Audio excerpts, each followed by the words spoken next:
4, 3, 2, 1. Good morning, good morning, good morning. How y'all doing on this Tuesday, ladies and gentlemen? Happy Tuesday to all of y'all. It is February the 18th, 2025 at 9:27 a.m. here in the dirty South.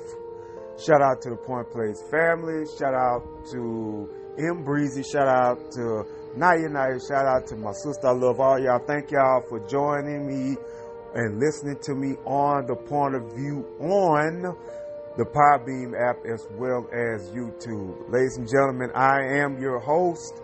I am Mike D, a.k.a. DDE80, a.k.a. 13th Wonder of the World, a.k.a. Mike DZ. So I'm here to talk to you guys here on this day, on this Tuesday, give you guys a recap. I should have recapped with you guys yesterday, but I was just tired and burnt out. I was not able to, but I'm here today on this Tuesday. Going to try to be on here with you guys for the rest of the week to at least give you a point of view on a lot of things. First of all, I want to talk about the NBA. The NBA All-Star Weekend is over. It's over with Sunday night. Congratulations to Steph Curry for winning the All-Star MVP in Oakland, where they were trying to give it to him anyway. They were going to try to give it to him, and he came through and he won. Great game by the competitiveness of all the teams that played. Shaq's team, of course, won. Chuck's team came in second, if I'm not mistaken. Kenny and Candace's team, they had some great players on there as well. But it was interesting to see what was going to happen with the rest of them. And the OGs just tore them up. LeBron did not play in the game, but he was always on the winning team. So LeBron James wins another All-Star game, even though he didn't play. And congratulations again to Steph Curry, along with KD and Damian Lillard, all those boys that were out there. And the dude that won the I forgot his name, Mr. Beast's contest, who outshot Damian Lillard to win $100,000. That was good as well. All-Star Weekend was okay. It's not the same as it usually was with the Jordan and the Kobe and the LeBron early days. We see now it's not as competitive as it is. Trying to make it competitive again, and it's not. They need to do something with the format. More stars need to get into the slam dunk contest and things like that as well to make something happen. Now, ladies and gentlemen, usually the All-Star game after that Sunday night, you don't really have another game until Thursday. Not this year. Wednesday night, the NBA will start back up, which is tomorrow night, and it's going to be the Hornets against the Lakers. So the two teams that made the trade are going to play against each other.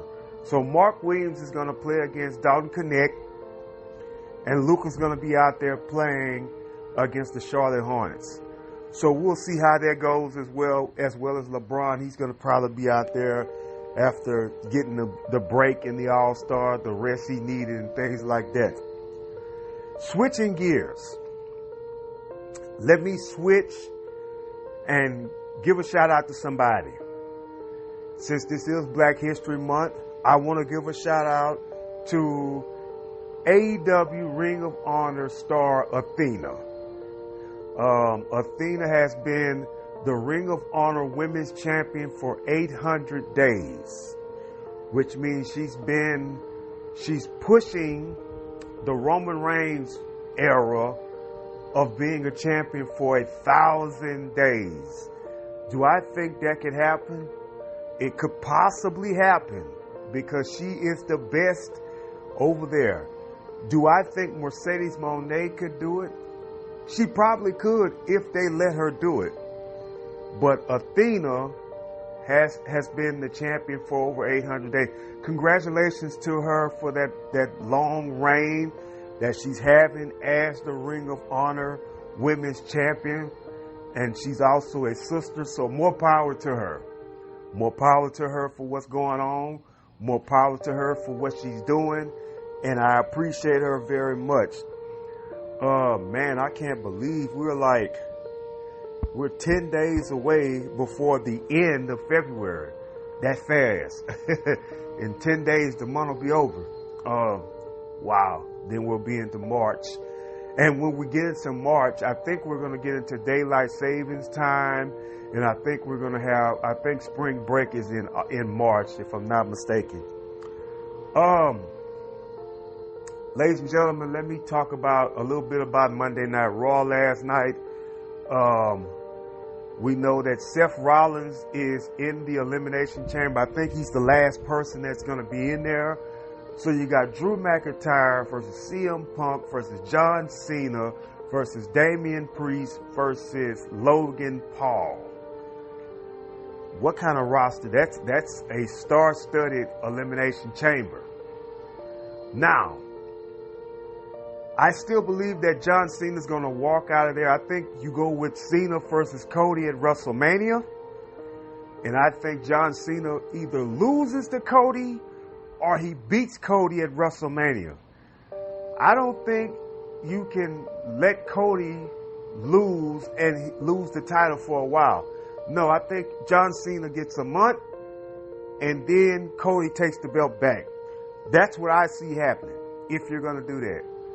Now, if they still want to go with CM Punk versus Roman Reigns versus Seth Rollins at WrestleMania in a triple threat, why are they fighting? What are they fighting for? Are they fighting just to be fighting, or are they fighting for some type of significance? That's the only way I see that happening. Okay, last night, Monday Night Raw. I watched most of it, but I was falling asleep on it because I was tired. But I did get to see some very important things happening. Now we're going to have Lyra versus Dakota Kai again because Dakota Kai beat Ivy Nile to be the number one contender. To be the number one contender for her title. Okay. So here's what I think is going to happen. I think you're going to end up having a triple threat because I think Ivy Nile is going to get involved with the match when they have it next Monday. And I think, and this is just me, that Dakota is going to end up snapping because she's going to get too many chances at winning this title and she's not going to win. I don't think you take the title off of Lyra Valkyrie now. You don't. You don't take it off Lyra. I think you make a darker side Dakota. Now, do I think Dakota Kai could be a Money in the Bank winner? Yes, I still do think that. Do I think Jade Cargill could be? Yes, I do think that could be Jade. Because I want to see who is going to fight who at WrestleMania. I mean, at SummerSlam, Because guess what? If they have the King of the Ring again, and the woman that wins the King of the Ring, 9 times out of 10 is going to win the title. Believe it or not. That's what I think. New Day and LWO is still going to be going at it, man. They need to... Let me say something. I want to say something to everybody about this situation. I think it's time to put this New Day versus LWO rivalry to bed. It's been going on for a while now. I think it's time to put this rivalry to bed. And the reason why I'm saying this is because they're doing the same thing each week. That's one problem. I know that Rey Mysterio is on the verge of probably ending up retiring sometime this year. I want to say this. It would be nice if Kofi Kingston was the one that retired Rey Mysterio. It would be nice if it's Dominic Mysterio taking out Rey. And I think that could possibly happen. So Sami Zayn will fight Kevin Owens at Elimination Chamber. Randy Orton will probably pop back up in Toronto, and that's going to settle the match between Randy and KO at WrestleMania. AJ Styles and Braun Breaker for the Intercontinental title could be one of the greatest matches that we see, along with Penta could be fighting against Braun Breaker as well. I would love to see AJ versus Penta, or AJ versus Penta versus Braun Breaker for the Intercontinental title. Here's another thing. Sheamus does not have a direction right now. What are you going to do with a star-studded guy like that? Are you going to put him in a match at Mania? I think you should. He does not need to be in no tournament or nothing like that. He does not need to be in the Andre Giant tournament on SmackDown that Friday. Sheamus needs to be in an active match on the WrestleMania card. He deserves that. It's interesting what's happening in wrestling right now. Jey Uso and Gunther are still going at it. This is going to be all the way up until WrestleMania. There's no way Jey Uso does not win the title at Mania. There's no way. This will be, let me say this, and I want people to understand what I'm about to say here. Ladies and gentlemen, if you thought Sami Zayn beating Gunther at WrestleMania last year was one of the greatest upsets in the business, think about this year. If Gunther loses to Jey Uso at WrestleMania, this will be a bigger upset than the one that Sami had last year. And you're asking me, why am I saying that? You're asking me, what am I talking about? I am telling you exactly what I'm talking about, folks. Because Gunther will be 0-2 at WrestleMania for the last 2 years. He lost the Intercontinental title after having a 666 day run as IC champion. He lost to an underdog in Sami Zayn. He's going to lose to a bigger underdog in Jey Uso, because everybody besides the fans, they're painting a picture that Jey Uso does not deserve to be in that match with Gunther. Well, guess what's going to happen? Gunther is going to lose at WrestleMania. He will no longer be the World Heavyweight Champion. Jey Uso is going to be the champion at WrestleMania. Now, I don't know how long he's going to be champion, but I can tell you right now, as the cards are being played, Jey Uso will be the World Heavyweight Champion at WrestleMania. And that's just it. Uso is going to get it. Uso is going to be there. There's no way that he does not be there. WrestleMania is picking up. The road to WrestleMania is getting brighter and brighter by each week, because what they're doing is they're starting to make the matches that they want to make for WrestleMania. Does LA Knight go up against Shinsuke Nakamura at Elimination Chamber? Could. Here's why I say that. LA Knight could be in a bigger match at WrestleMania than the match that he has at Elimination Chamber. If he wins the title at the Elimination Chamber or whenever, before WrestleMania, then the match he has at WrestleMania is going to be huge. I still think it's Drew McIntyre, could be Drew McIntyre versus LA Knight for the United States title at WrestleMania, if you want to go that route. Next week is going to be Bianca and Naomi versus Liv and Raquel. Roxanne Perez is also in the Elimination Chamber, which I told you guys that little Roxanne Perez was going to shock the world and beat the big giant in Raquel Rodriguez, and she did. So guess what? Next week on Raw, there is a possibility, let me say this too, let me say this. There is a huge chance, ladies and gentlemen, that Bianca and Naomi could possibly lose the women tag team titles next week. Tag team titles next week on Monday Night Raw to Liv and Raquel. Because that's the way that they're painting the picture. Now, let me say this. I want everybody to know what I'm going to say here. If that happens, there is no doubt in my mind, I believe that Bianca will win the Elimination Chamber. Naomi is not going to win the Elimination Chamber. That's not going to happen. People want to see Bianca versus Rhea Ripley at WrestleMania. And I do believe that this could happen. Because I'm going to tell you why. This is like a couple of years in the making. Everybody wants to see Bianca versus... There's two people they actually want to see have the matches.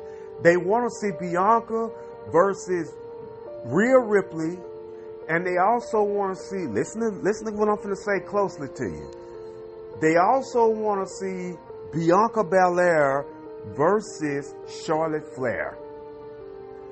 WWE are saving those two matches. They're saving those matches because they know those matches are going to be, they're going to be monsters and they're going to be worth paying to see.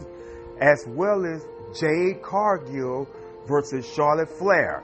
Just like Jade Cargill versus Rhea Ripley. Just like Jade Cargill against Bianca Belair.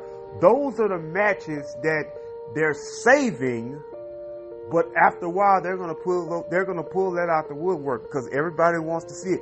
People, the consumers and the audience are thriving to see those matches. Just like everybody wants to see Braun Breaker go one-on-one with Jacob Fatu. That's another match they want to see. Just like they want to see Roman Reigns and Jacob Fatu. And just like they want to see Solo versus Jacob Fatu, which probably will take place at WrestleMania. Because it's looking like that. It's looking like it's going to be Jacob Fatu against Solo Sikoa at WrestleMania. So those are some interesting spots, man. I don't know a prediction. I'm not going to give you a spoiler because I don't really know the spoilers and the predictions. But I do know this.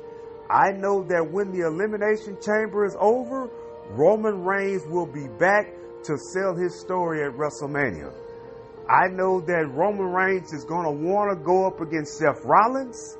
I know that's going to happen. I'll tell you this. I think, and I want to say this, I think that CM Punk and Seth Rollins are going to cancel each other out at the Elimination Chamber. When I mean that, I'm going to tell you why I'm saying that. Because they're going to be too busy focused on them. They're not going to be worrying about winning the Elimination Chamber. That's what's not going to happen. Seth Rollins is going to be in a WrestleMania match, and he's going to be looks like a triple threat match between him, Roman Reigns, and CM Punk. Or it could be Seth Rollins going up against Roman Reigns one-on-one. You never know what could possibly happen at WrestleMania. And that's exactly what it is. Where the story after this is where Sami Zayn going to be at. Where it's going to be. Sheamus is not even in the match. Where Sheamus going to be. It's very, very, very, very sticky right now in the world of WWE. Because you've got to make compelling matches for WrestleMania. You can't just throw matches out there and think the consumer's going to watch it because it's at WrestleMania. That's how you lose your audience. You got to have something compelling for these people to watch. And then you're in Vegas on a 2-night trip to be in WrestleMania. So you got to bring it. You got to bring it that Saturday night. And you got to bring it that Sunday night. You got to figure out what's going to be your night 1 main event. And you got to worry about what's going to be your night 2 main event. Because your night 1 main event is what sets the tone for night 2. And I'm telling you, it's going to be some great matches, ladies and gentlemen.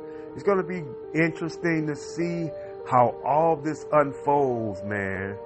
You know, as a part of WrestleMania, the Elimination Chamber is going to be interesting. We don't know who. I gave my excuse me. I'm kind of tongue twisted, but I gave my predictions. I think it's going to be John Cena versus Cody at WrestleMania, and I think it's going to be I could be wrong about this, but I do believe it's going to be Bianca. It could possibly be Bianca versus Rhea, or you could go Alexa Bliss against Rhea. That's something else. You're not going to have Liv versus Rhea again. That's not going to happen. If they win the women's tag team titles, that should put Liv out of the women's world title picture. That should make her and Raquel focus on the women's tag team titles. I think Chelsea Green should have a match. I would love to see Trish Stratus go one-on-one with Chelsea Green at WrestleMania. Lyra's probably going to have a match at WrestleMania. It's just going to be interesting. I just don't see anything dull happening at WrestleMania. I don't just see it, you know. I don't see it. I don't think it's going to happen. College basketball is getting interesting, ladies and gentlemen. Man, Cooper Flag and them destroyed the team they played against last night, man. I just want to see what they're going to do next month during March Madness. That's all I want to see. Somebody tell me something when it happens. They were talking about the Cincinnati Bengals, Joe Burrow situation. There was a topic came up talking about, are the Bengals wasting Joe Burrow's time? And I don't have an answer for that, because you want to know why? Joe Burrow was hurt for a couple of years, and they still paid him. So if they still paid him, they don't think he's a waste of time. They don't think he's wasting his time in Cincinnati. The thing about Cincinnati was they were coming back to make that push last year. The only problem was they started out bad at first, and when they started to get back into the groove of things, it was too late. That's all it was. If the Chiefs would have lost that game, I think, did they win the game or they lost it? I can't remember. But the game the last game of the season knocked the Bengals out of the playoffs. So they didn't make the playoffs. So I think that they can still do something. They still got Chase. I think Higgins is a free agent or something like that. I don't know. I think that's what I heard. But the Bengals can still do something. They just need to get a couple of more pieces in there, and they just got to keep Joe Burrow healthy. If they can keep Joe Burrow healthy, then they got a shot. Because remember, let me say this. Remember this. Who was the last team to beat the Kansas City Chiefs in the playoffs besides the Philadelphia Eagles? It was the Cincinnati Bengals. Joe Burrow. The year that Burrow went to the Super Bowl with the Bengals. And they played the Rams. So it's interesting. I'm just saying, it's interesting. It can be done. What is there else to talk about? Tonight, ladies and gentlemen, is NXT. We're going to find out about this Shield 2.0 with Deion Lennox. Yeah, Deion Lennox is one of them. I don't know the other guys there as well. They jumped on the champion, Oba Finley. They jumped on the tag team champions at the pay-per-view Saturday. Not only that, but let me say this too. Tonight is also the signing of Ricky Starks from AEW to NXT. Also, Jordan Grace is also on that roster. So I wonder what Ricky Starks is going to do in NXT. You don't put him at the top of the food chain just yet. Now, I would love to see him go up against Tony D'Angelo. That would be interesting because I think he could make a great North American champion. I think Ricky will be a part of the main roster soon. And I think that Jordan Grace will be a part of the main roster soon. But right now they're getting their feet wet in NXT. Because when Ethan Page hits the main roster, there's nobody going to be able to touch him. Not all ego Ethan Page. Not him. And I would have loved to see Josh Alexander come to NXT to be with him and they could rebuild the North. But Josh Alexander said he's going to AEW because it's more fitting for his family. Yes, that's what it is, ladies and gentlemen. I guess that's what we do when we do those things at that time. He feels like it's more about feeding his family. So, ladies and gentlemen, with that being said, I'm going to yield. And I'm going to talk to you guys later. God bless you. God keep you. Enjoy your Tuesday. Enjoy college basketball. Enjoy hockey, I guess. And enjoy the NCAA. And especially NXT tonight as well. And keep God first. God bless you. God keep you. I'm out.